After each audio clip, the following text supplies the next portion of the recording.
nitwa Mbonyi Israel ni mazina nise iwacu. Navukiye muri Congo imurenge, ndi umunyamurenge, ndu murara wacu wita basama, umwishwa w'abarundi b'abahiga, nuwo ngo njewe navukiye rero yo muri Congo, tuza kwimukira mu Rwanda muri 1998, niho nakuriye kugeza n'uyu munsi. Nkaba nkishijwe, nakuriye mu ishengero rya Restoration Church. Umushumba wanjye ni Afaso Masasu. Mvuka mu muryango w'abana 7, tukaba turi nk'abandi wa gatatu, njyewe umuhungu mukuru iwacu. Nkaba nize pharmacy, nkora masters nize B.Pharm, donc mfite bachelor degree muri pharmacy, nagira masters muri public health. Naho nagarukiye. None wize ivyo kuvura, wize n'ibindi, nijyari wamenye ko ivyo kumbure vyari byo mu ishuri ariko umuhamagaro wawe canke urabifatanya byose, ivyo wize urabikora ku buryo uronka n'umwanya wo kuririmba, canke nijyari wo baramenye ko kuririmba ari umuhamagaro nyamukuru kurusha ivyo bindi bintu, canke ivyo bindi bintu nivyo nyamukuru nk'umuhamagaro kurusha kuririmba? Umuhamagaro ntabwo nibaza ko umuntu wese atabumenya akuze. Umuhamagaro Imana yugushiramo kuva na mbere hose, utarabisobanukirwa, ariko Imana yuguteramo ukakubuza amahoro ukava muri wowe. Ndabaha ubuhamya butoya ukuntu Imana yampamagaye. Nigaga muri secondaire, nari nsanzwe ncuranga mu rusengero, ndi umuririmbyi. Noneho rimwe kubera ko nari mfite akagitari kari broken, gafite imirya 2, gafite strings 2, and then nkanga kuyisiga mu rugo nyitwara ku ishuri. Muri boarding school ntabwo byari byemewe gutwara gitari. Ngezeyo mbwira director rero, ndambwira rero buriya gitari ndabizi ko bitemewe, ariko uzajya uyimbikira muri weekend nzajya zanyifate cyo gucuranga. Arandeba, umva n'ubwa mbere ngira ngo yarabibonye, yari umupadiri. Arambwira sawa. Every Friday nkagenda nkicara ku muryango yo ngategereza ko aza muri office amereza iyo gitari. Yamuna akambwira ndashaka gitari. Hariya ngo ufite gitari, kayimpereza. Nagenda inyuma ya class nkajya gucuranga.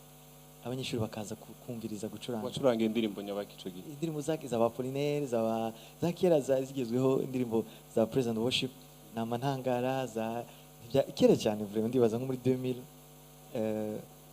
sinibuka neza umwaka, ariko muri za 2009 gutyo buti. Icyo gihe abanyeshuri bakaza gushungera kureba ari benshi. Sunday mugoro nkongera nkayisubiza ya gitari. Another weekend nkongera ngafata ya gitari nkagaruka kandi gusubira hari. Dutangira tugira tuba benshi inyuma ya class. Nono abo benshi bazananywe no kumva yuko uri kurarimba bakajoininga, canke kwabaye ari ubahamagara ati nimuze turirimba? No, nabaga ndi kwicurangira inyuma, bose bakaza kureba. Every Friday twagiraga sport, ariko nta muntu yari asigaye muri sport kubera bose bazaga gutanguranwa hano bicara. Bukeye rero mbwira inshuti yanjye yitwa Jalike, ndambwira rero njyewe sinzi kuvuga ijambo ry'Imana, wowe fata biri usoma ijambo nanjye ndirimbe. Akavuga okay, ngafata gitari ngacuranga. Gifise imigi 2 gusa? Ifite imigi 2. Ngacuranga, namara gucuranga nawe agafata biri agasoma. Noneho biba ministry nini cyane. Bukeye director arampamagara ati rero yarasigaye nyita ngo pastor, arampamagara, we pastor, we na hano gato tuvugana. Aranjyana muri office, arambwira sasa ini ni école catholique, abana bose bagomba kujya muri kiliziya gusenga. Rero ubwira abakristo bawe mbere ko mujya gusengera hari inyuma ya class, mubanze mugende muri kiliziya, mubanze musenge, hanyuma mujye gusenga. Nanjye ndambwira rero directeur, natwe twabaye benshi, ibyo ndabikora, ariko natwe duhereze salle tuzadusengeramo. Aravuga sawa, that was the deal. Ubwo the next Friday mbwira abanyeshuri bamaze kudavuga mureke twese tugende muri kiliziya dusenge, it's just 1 hour, and tugaruke dusenge hano. Baranyemere twese tugashorana genda tugasenga.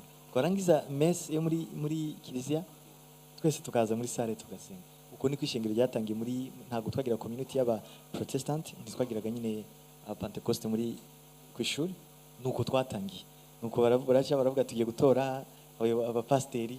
Baravuga njyewe byavuye biviramo like église nini? No, y'abanyeshuri of course. Oh, like nka group biblique nyine. Yo bita JBI, donc I don't know, JBI ni université.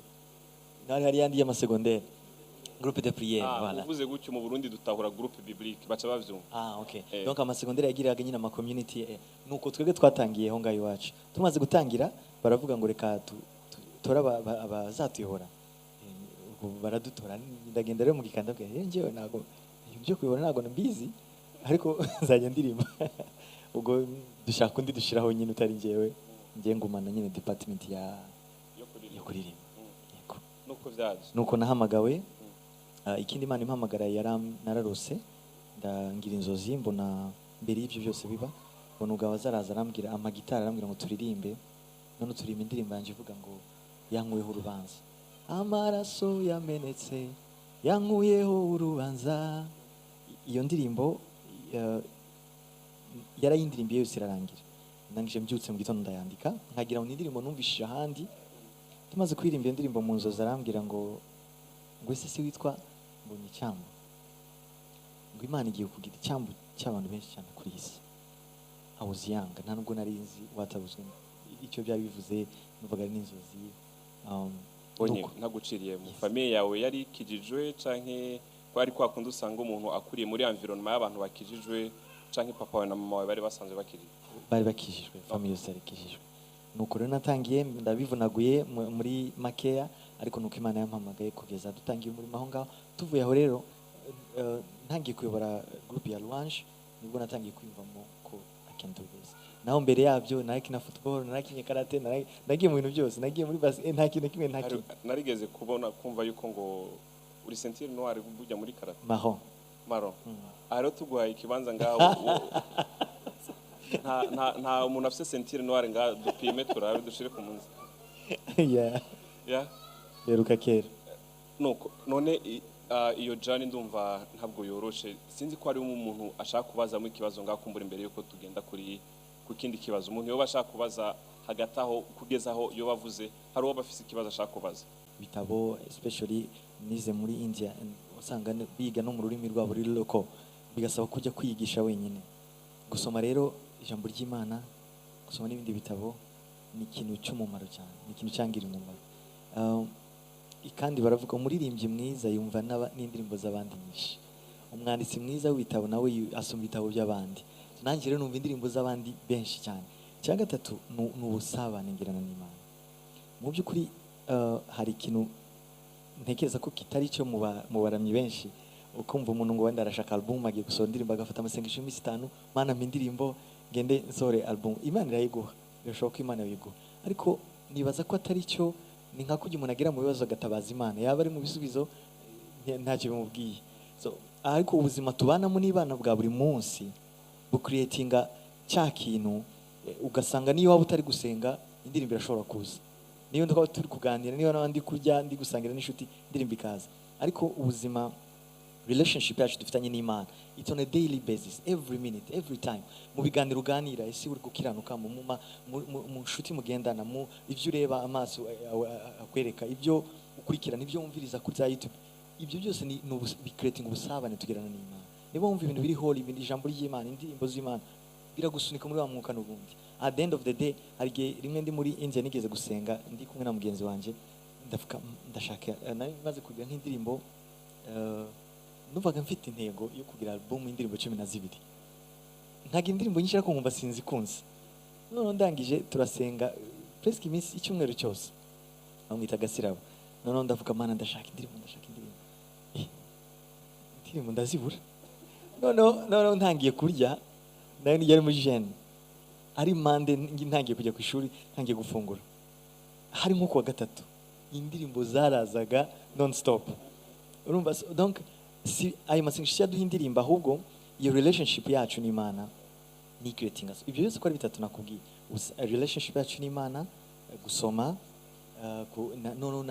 na ya environment tubamo kumva indirimbo z'abandi kumva ijambo ry'Imana ko inspire n'ibintu bituzengurutse ko buri kintu cyose Imana yaremye gifite message kiguhereza yaba umuntu yaba ikintu anything iyo urebye neza haba harimo ubutumwa Imana ishaka kuganiriza so ibyo byose iyo byihuje muri wowe bikakuzamo bicreatinga a uniqueness umwimerere ariyo twita inspiration iyo bikugezemo nibyo bihimba akantu kumva kumva warimbye akantu bakaba sasa melody wayikuye aya magambo yakuye nibyo bintu byose ngewe nuko ngo bigenda Imana ishimwe cyane naravye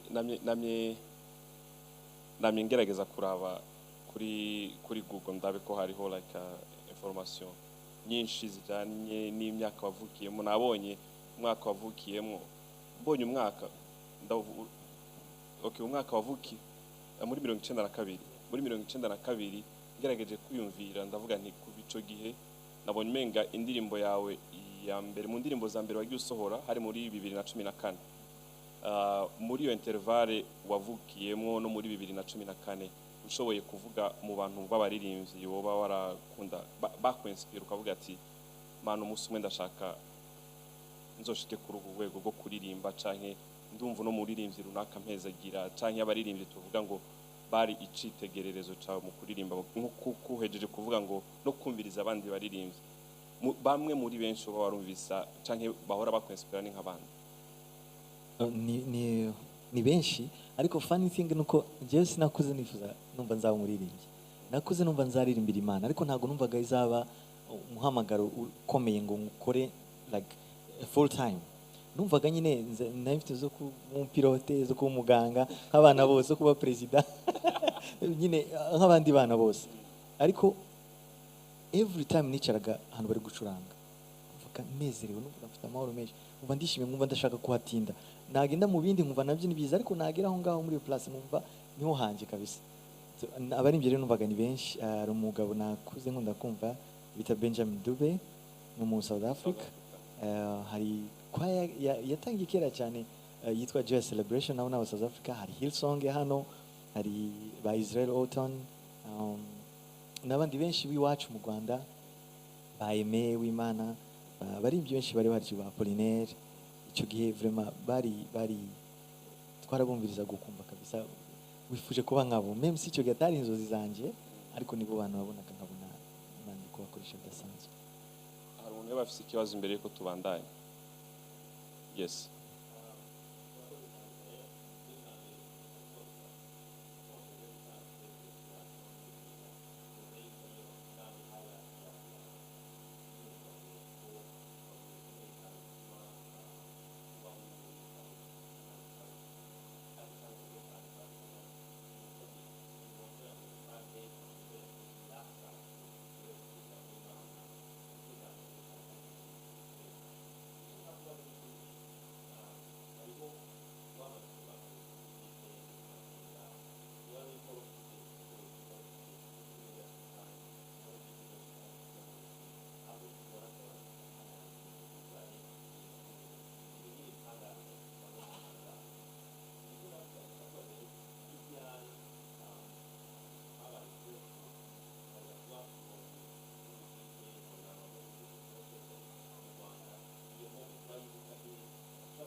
Yeah, thank you so much. Oh wow, that's the first time icyo kibazo kabisa bakimbajije. Yeah, nta muntu yambaza icyo kintu, utumye nanjye mbyibuka neza. Muri 2013 nari muri university ku ishuri, umuhungu umwe yarahagurutse turi gusenga, avuga ijambo twese turarebana, aravuga icyo gihe nari ndi kuririmba nta muntu yaranze, aravuga ati n'abantu mwe muri hano, ati uyu mwana muri kubona hano, ati muzomwigire inshuti, muri inshuti nawe, kuko Imana igiye kumuzamura ngo guhera uyu munsi mbibabwiye umuzatangira kubibona. Arangije ampereza Bibiliya, arayimpereza, arangije gusenga, arasenga ambwira ibintu byinshi, arampanurira cyane, yahanuriye n'abandi benshi. Arangije ampereza Bible, aravuga ngo wowe Imana iguhaye rino jambo, ibintu wize uzabyiga ubirangiza ukomeze n'ibindi, ariko rino niryo ryawe, iri jambo ni ry'Imana iguhaye, ngo iri ngiri uzorikuramo ubuzima bwose ushaka kubamo, uzokuramo famiye nziza, uzobikuramo anything, avuga ibintu byose in general bigize ubuzima. I was confused, sinari mbizi. So at that time dutashe numva ngize inyota yo gusohora indirimbo, sinari nzi like the next day nibaza twari nka Sunday, Monday dusubiye mu rugo, bashaka gusohora indirimbo, numva ngize inyota. So I have a friend of mine, he's called Brice, twarigana, niwe yarazi utuntu twa computer, ndambwira sasa waretse tukagura ka micro tugasohora indirimbo. Brice arambwira ati mbirimo ndi kubitegura, nibwo yabikoze, turagenda muri studio tuzikora. Ikintu cya mbere Imana yakoze yabanjije kundemera icyizere mu bantu turi kumwe like this, abanyeshuri twigana. narinjira mu mashambre yabo ma hostel nkabona umurongo wose bari gucuranga indirimbo zanjye nkabwise barazi ko ndi hano cyangwa ariko bari barazikunze cyane bakazikunda bakanansapotinga muri eglise nkuko bakanyereka urukundo rudasanzwe je nkagira ngo nukugira nyine bantere courage abo rero nibo bashize kuri YouTube sinazi ngo YouTube ni ibiki sinazi ntago nakoresha Facebook na nimero nagira akanimero ko guhamagara sinagira WhatsApp icyo gihe bagenda bazohereza abandi ni wacu bakampamagara bakambwira urazi ko indirimbo zawe ziri hano muri Kigali hose nkavuga ntago nabyumvaga nahise nisubira mu ishuri icyo gihe rero muri iyo traffic nibwo nibutse ya magambo wa muhungu yavuze ibi nibyo yarari kunsobanurira icyo gihe nibwo namenye ko Imana ari ikintu ikoze kidasanzwe iyo breakthrough ariko icyo Imana yankoreye yarabanje irampisha ku ishuri ndaguma iyo ngiyi for 2 years before I showed up muri public ndagenda nguma ku ishuri ndiga ndasoza amashuri I came back abantu banzi nzi ko babizi ko ndirimba so naje rero ntaguye muri surprise ahubwo naje meze nk'umuntu witeguye Imana yarabanje kumprepara urubuga igihe Dawidi Imana yabanje kumukura imujyana mu ntama mu kubanza gukora practice then muzana muri public kwica Goliath abantu bakagira ngo yishe Goliath gusa ariko hari practice yari arimo zo kwica dubu n'intare n'ibindi so rero nicyo nanjye Imana yankore ariko icyo gihe ndi ku ishuri narabimenye narabyumvishe muri ngiye ko something hari ikintu Imana yakoze atakindi kibazo hari umuntu afite ikibazo no ego Claude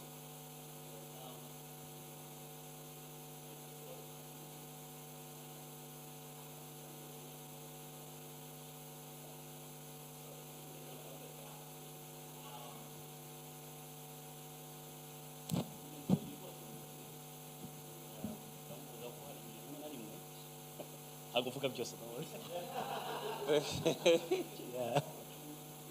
rimwe na rimwe kwivuga bijya bigora ariko noneho ukagira ngo undi muntu akuvuge byibura ni mwiza kuko ibyo bintu agiye avuga y'ukuntu yatangiye afite iyo pasiyo y'umuziki afite pasiyo yo kumva rwose yari muri ba bana kuko yakundaga kuza kuri eglise basengera muri restoration ariko rimwe na rimwe akaza kuri eglise iwacu ko niyo ari muri quartier ariko buri gihe cyose wasangaga ari iruhande rw'abamizisi igihe cyose rwose akiri muto wasanga ari kuba musicien ashaka kumenya none ikindi kintu gikomeye cyane cyane nge muziho ni humbleness no kubaha kuko Mbonyi ni wa muntu uzi icyo ashaka cyane cyane kuvuga ngo niba azi neza ko Pastor David afite byanga bikunda ngomba kumubona noneho nkamenya neza ngo niki mukuraho in terms yo kuvuga ngo nikiranshaka arakizi ndagishakira so akura rero mu byukuri afite iyo nyota ngira ngo yarabyumvaga ya music hari igihe kimwe ndabyibuka ko namubonye ndabyibuka neza bigeze gutegura sortie imwe tujya Nyanza muri taxi sinzi akantu kwakiyo agenda kandi mwumva icyo gihe ni kera akiri muto cyane agenda turirimbira iriya ndirimbo ya number 1 noneho twe tukajya tumubaza muri iyo taxi ko twese n'icyongereza cyari kitaraza mu Rwanda icyo cyongereza uri kivanye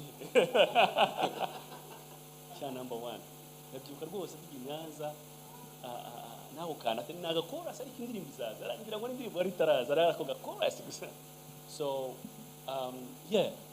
urumva icyo gihe turatandukana mu kera cyane mva ngiye nari mperuka gatarajya mu Buhinde umva namweruka icyo gihe nari worship leader nyura music ariko ari babana ubona afite inyota y'umuziki cyane ikibazo ngiye mbaza ni iki Mbonyi Imana ishobora gukoresha uwo ari we wese cyane cyane yuko mu buryo bw'umwuka nk'uko Bishop yatubwiye rwose ndabizi neza yuko hano dufite abana batoya dufite abandi bari muri ministry dufite abandi rwose bifuza kugera ahantu kure ariko noneho ndagira ngo ugaruke kuri kote ya discipline umukozi w'Imana habura iki cyangwa se munararibonye ufite na experience ni iki washingira intahe abaririmbyi n'abifuza kubabo muri iyo cadre ya discipline cyambere icya kabiri noneho ndabaza mu buzima bwawe bwite ese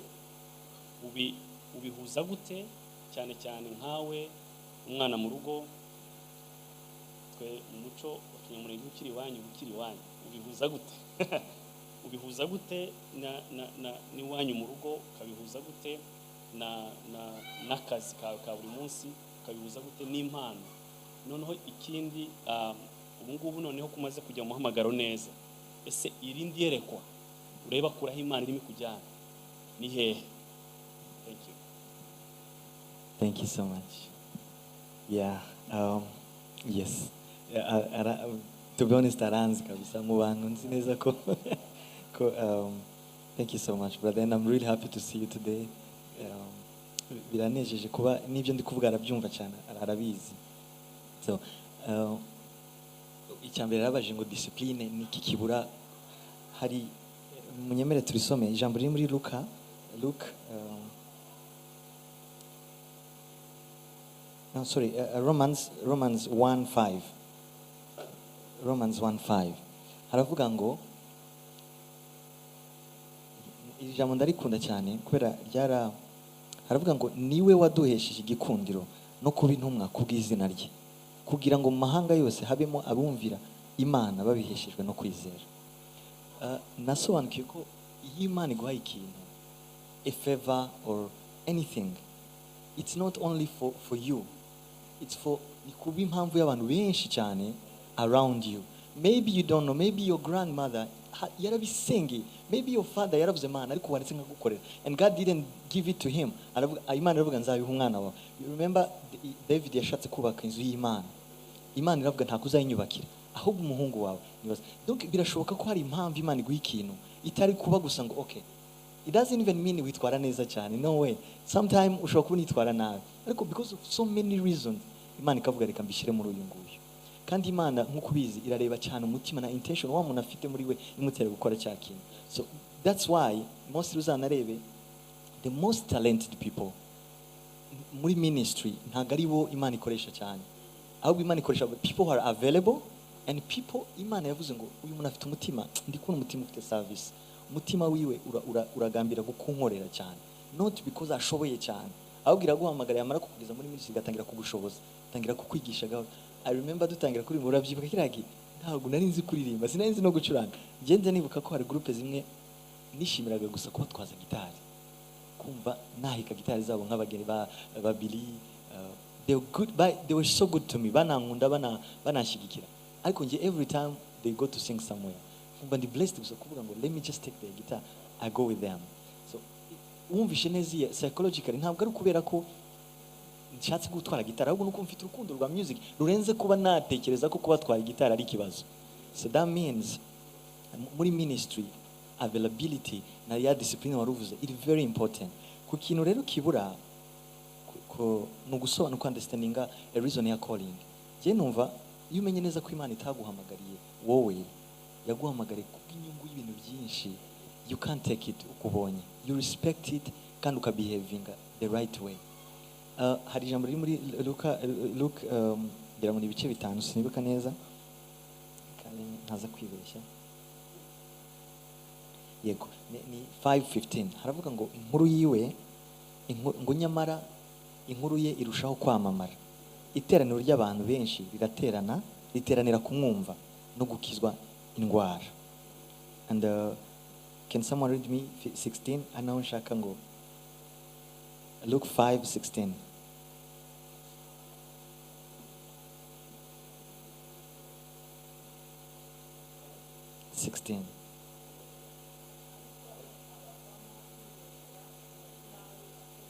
Hallelujah.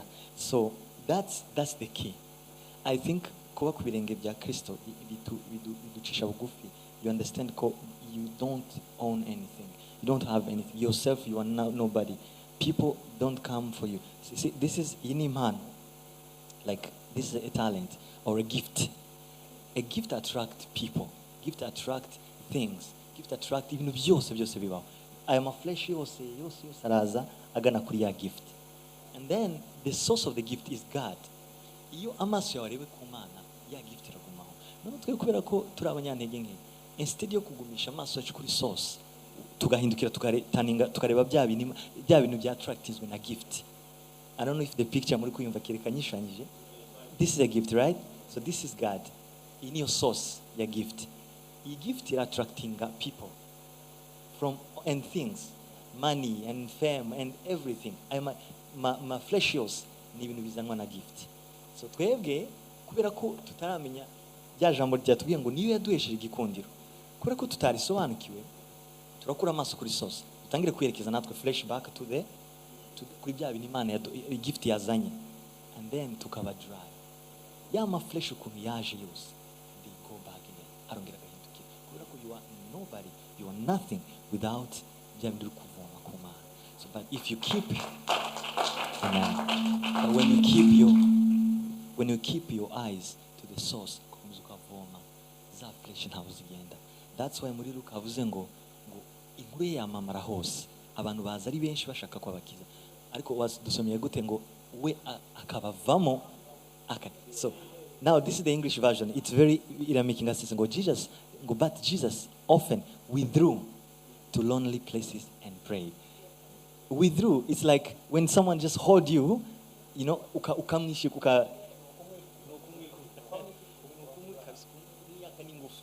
that's how neo-discipline ministers, like to know when to withdraw and to know when to appear, to disappear and to appear. Because without the source, then we have nothing. Not to dry, not to. Who would ever think? To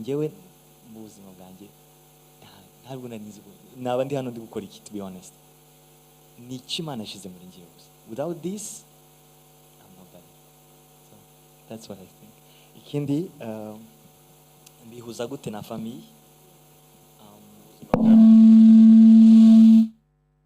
Ubuzima bwa misi yose, umwana mu rugo wifatanya gute n'akazi, wifatanya gute iyo tala yawe, wifatanya gute n'akazi, cyane harimo n'indi bizo ubona iza kuyiyongera kuri isi. Yes. Thank you.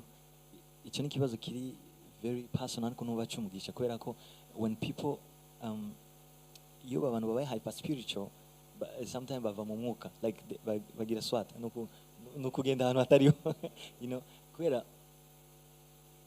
turi muri reality niko mbibona. Imana yacu ni Imana ya principles, ni Imana ifite amahame. Ababyeyi bawe ni ababyeyi, ni amaraso yawe, and your family is number one thing in this world for sure. Ni ukugira plan. Like me, for example, every Sunday after church, every Sunday niwa burinde at home, you can't miss having lunch mu rugo. Nibibo baraguhamagara uri hehe, because ntushobora kubura. So mfite ababyeyi b'umugisha bahora bakurikirana ubuzima bwanjye bwa buri munsi, nanjye biramfasha. Ariko ku muntu wenda udafite abantu ba caring that much, it's good to plan. Ukavuga ngo niba utaba no mu rugo, ukavuga ngo every Tuesday, every Wednesday I'll be home. Ukavuga ngo hari isa, kuko ni Imana ikunda those kind of, uzarebe niyo muri eglise mwapanze amateraniro, ukavuga ngo every Friday ni iteraniro. Uri usibye mu iteraniro, trust me, yiri umuntu koko ukunda Imana, wumva hari ikintu kibura. Kora ni Imana ikunda gahunda. So uvuze ngo buri wa kabiri, buri wa kane nzajya mba ndi mu rugo. Ni ibintu byiza cyane. I think ni discipline, biranagufasha gukomeza guhuza na famille, utabaye umunyamwuka gusa then you forgot your family. You can't have 40 days ngo nurangiza nguze no mu rugo ngo isubire mu zindi 80 days, ngo isubire 30. For some reason ukwirengagiza ko Imana yakuremye ikakuremera ababyeyi, ikakuremera umuryango, you have to be there. I think ni nkuko ngo nje mbyumva. Icyanyuma izindi plan. I have a lot of plans. Ariko cyambere nuko I want to step out of the comfort zone, natangira kuririmba mu zindi ndimi, aho tubasha kurucinga bigger number of people, because ugeze muri bihugu mbona niho agakiza kavuye, ariko usanga aribo bayisuye hasi cyane. So we need to reach out to them. We need to sing in English, in Swahili, in different languages to reach more nations, tukabwira abantu ubutumwa bwiza. And ikindi nuko iwacu there be a time you feel like what's next, ukakibura until you realize ko you need to go big, ugakora ibirenze ibyo kuzuza gusa stade, bikava mu bikorwa gusa byo kuvuga ubutumwa amagambo, akaba n'ibindi bikorwa bifatika. And my wish muri kigihe nuko ndasenga Imana ngo whoever comes to listen to our music, nahoze mbwira abagenzi ni Imana isi iki gikeneye ibitangaza n'ibimenyetso, to know ko Imana ihari. So if someone comes to the concert, yumva indirimbo gusa ngo yishime, ahubwo niba yaje agwaye akire, none amenye ko Imana ihari, avuga ati uko bya bintu bikora, niba yaje atameze neza amere neza. Like that's my wish. Dawidi ngo ajya gafata gitari ye yaririmba inanga yiwe, ngo abadayimoni bari muri Sawuli bagahunga. That's my prayer. I want God to move live, nanjye nkabibona n'amaso yanjye. I've heard about it, people called me, text me, Imana yakoze nkavuga amen, but why not ntabibonesha amaso mu yoko man. I want to see you do something mu bantu turi kuririmba, umuntu akavuga njye hari ikibazo none mbonye Imana muri gitangaza. So that's my prayer nowadays. Ariko nubwo itabikora ntabwo tuzajya kuramya ibishushanyo, tuzakomeza twizera Imana. Thank you. Yes.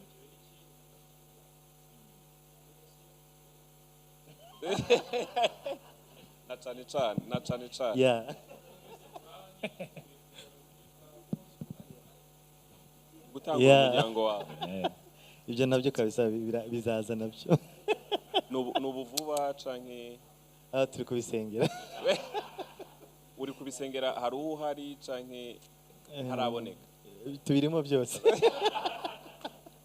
Yeah, urumva ari ukuntu ngo mufasha n'urubavu, so ndacyaryama nkabyuka nkumva ntago urubavu ruri kundya. Nimbyuka ngasanga rurimo rurandya, nzamenya ko something happened.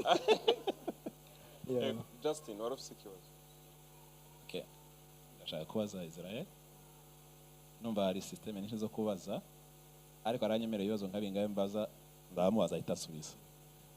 Nindangiza n'indi ikindi ndakibaza nanjye asubize wenyine yitonze. Abantu uko turi hano turi kubaza ko turabaza mu buryo bwose, Bishop yarabivuze. Kuba twabonye Israel arabakwibaza, arabibaza ibibazo mu muhamagaro urimo, hari n'abibaza ibibazo bisanzwe. Rero niumva nanjye mbaje muri kote zose, wemene usubize. Israel Mbonyi akunda kurya iki?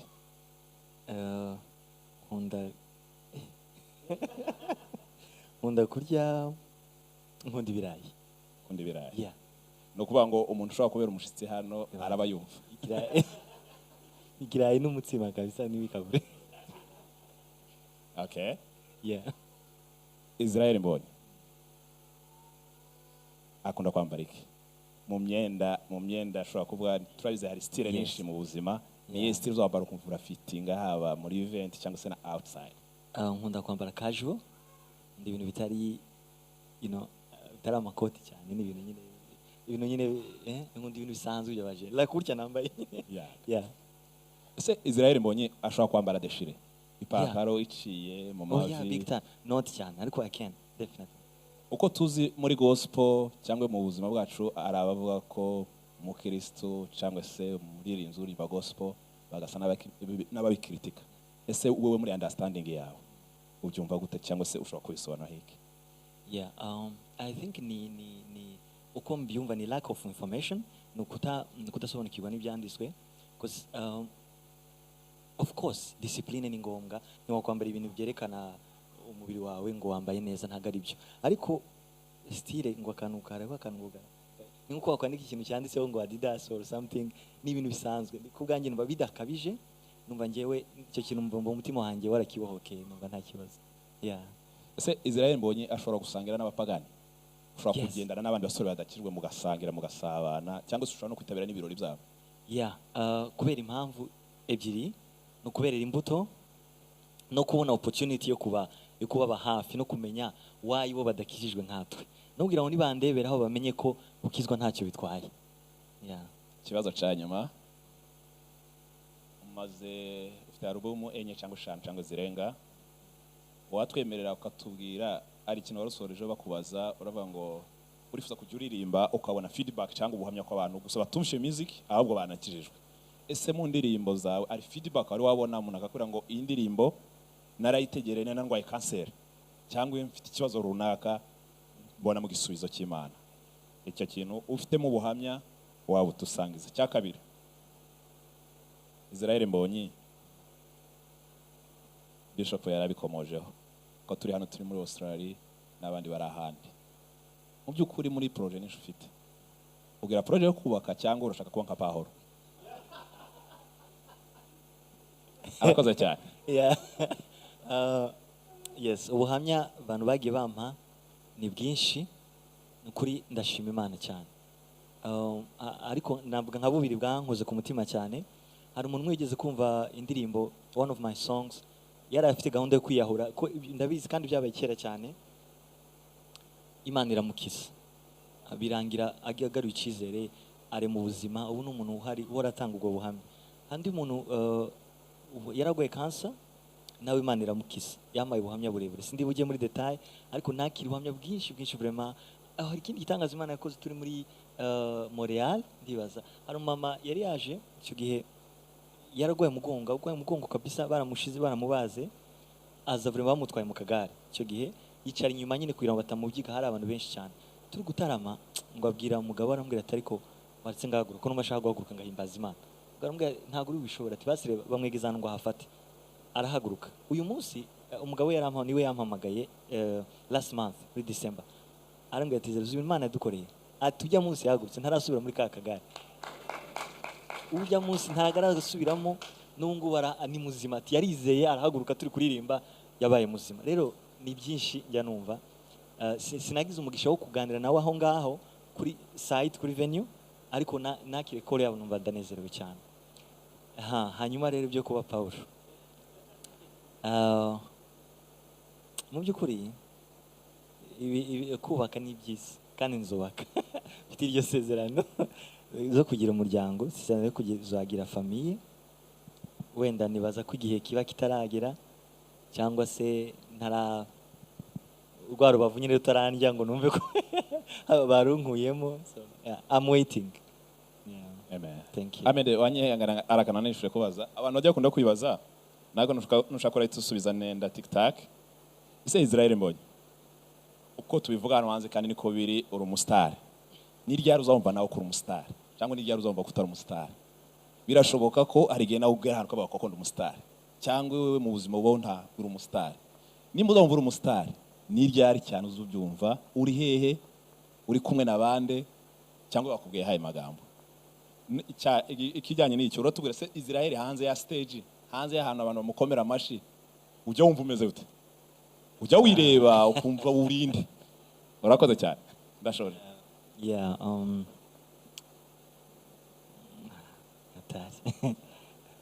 kuba kumenyekana njyewe ni ikintu nigeze nishimira cyane personally kubera ko byanyambuye uburenganzira bw'ibintu byinshi byanyambuye kuba just a young boy who can do mistakes who can grow ukaba nk'undi muntu wari wese so sometimes I felt bad I used to feel bad about it ariko nyuma ndabyakira so njyewe ntababeshe ngira ngo ni character wenda naturally sinjya mbyibuka cyane until mbonye abantu babinyibutse nta kera my teammate abo tukorana nibo nashobora kuva mu rugo n'amaguru nkazamuka nkigira nko ku muhanda then one of my friends akambwira are you serious babingira ka rugo nibuka oh wait I'm coming ndaje ngasubira inyuma nkajya kwihisha nanone nk'ibyo bashaka ariko I used to be a very normal person a very simple person numva ari byo bimpaye amahoro so urabimbaje ngo se ni ryari numva ko ndi umustar I really don't think there is a time njya numva ko kereka nyine uwo mwanya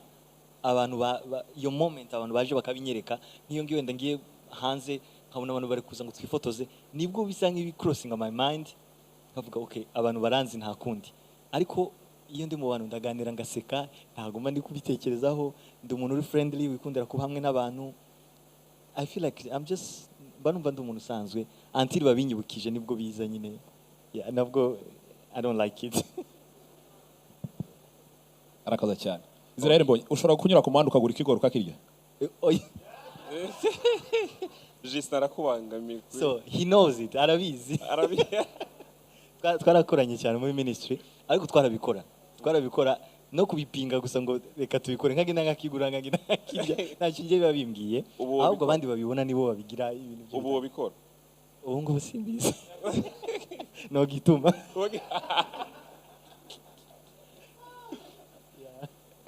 Mbonyi tukiri muri ya ben ya Justin ndakubaza tubwire umunsi wawe usanzwe utari muri studio utari mu bikorwa byo kuririmba utiriwe mu rugo ata gahunda ufite yo kuja kuraba umuntu tubwire umunsi wawe normal ubumeze gute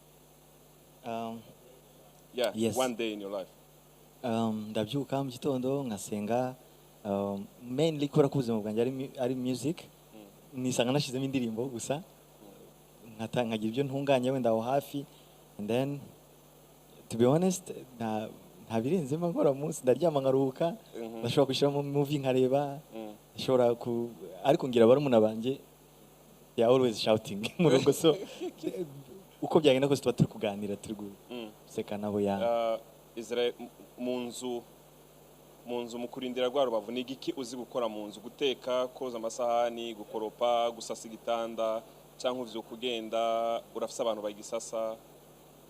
njyewe ngira akantu kameze I don't know niba ari OCD ya organisation cyane cy'ibintu ku murongo cyane, so usanga no mu rugo niyo nice ntacyo mfite ndi gukora birambangamira, so I can cook, nda cleaninga nta kibazo, I can nzi kwimesera imyenda. Muri Africa twige nago turacyagira kwa kundi, yeah, so I can do pretty much everything. Ivyo urashobora kuvyikorera mu buzima bwa misi yose?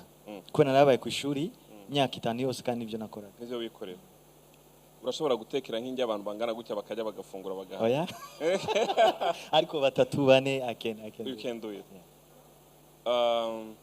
What keeps you in check kugira ngo ugume uri umuririmbyi uri discipline, ugume uri umuririmbyi wumva yuko ukwiye kuguma ku birenge, ukwiye kuguma ku mavi, ukwiye kuguma urushaka Imana? Ni giki kintu watubwiye gusoma ijambo, gusabana n'abantu, ariko ni giki kindi kintu gituma uba in check? I think to stay grounded in everything you do. Kuba niba if you are in church, to be really as grounded as possible. Kubera ko narigeze igihe ngira sinzi niba Justin abizi, ariko hari igihe nagize mbona natangiye kuba like a showman, like umuntu w'ibitaramo gusa batagutumiye ahantu nyine ntago uhari. Ndavuga I'm losing ndimo ndaluzinga wamwimerere cyakina Imana kujya nahamagawe nkiri mutoya, ndimo ndagitakaza. Abashumba simperutse kubona nabo, simperutse kubonaka ahantu hari gusa muri groupe de prière bisanzwe. Then nigira inama yuko Imana ko imbwira ikintu najya gukora muri church, ariko nkumva ko nicaye hasi bikubirenge. So since then I start cleaning in church. Ntangira kugenda gukora isuku mu gitondo every Saturday and Sunday. Agenda ngakubura ngamena amazi.